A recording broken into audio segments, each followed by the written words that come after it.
আজকে আমার পাপাকে নিয়ে সুভাষদ্বীপ পার্কে একটু ঘুরতে যাব, তাই সাজুগুজু করছে। এই যে আমার পাপ্পা রেডি হয়ে নিচ্ছে। ফাইনালি আমরা চলে এসেছি সুভাষদ্বীপ পার্কে, যাচ্ছি ভেতরে।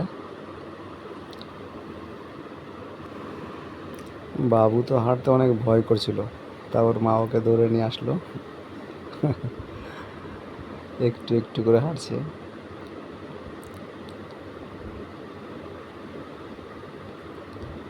প্রচুর গরম।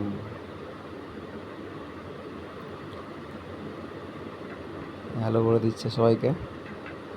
হ্যালো পাপ্পা।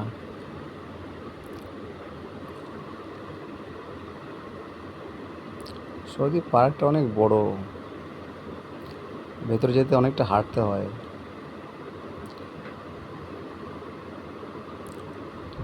আমার পাপা তো গান করতে করতে যাচ্ছে।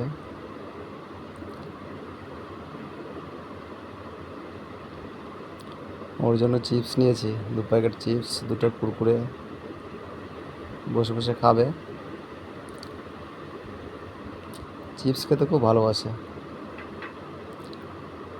এই পুকুরটা, এই ছোট্ট পুকুরটাতে ও মাছ ধরার জন্য পাগলা হয়ে গেছে। শুধু রেলিংয়ের ভেতরে যাওয়ার চেষ্টা করছে।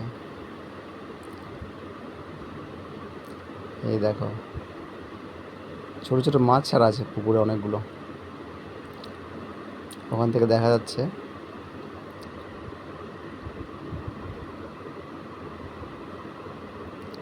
এই এখন ভেতরে যাবে, ভেতরে যাওয়ার জন্য তুলছে রিংটা। তো বসে আছে, বসে বসে কুরকুরে খাচ্ছে।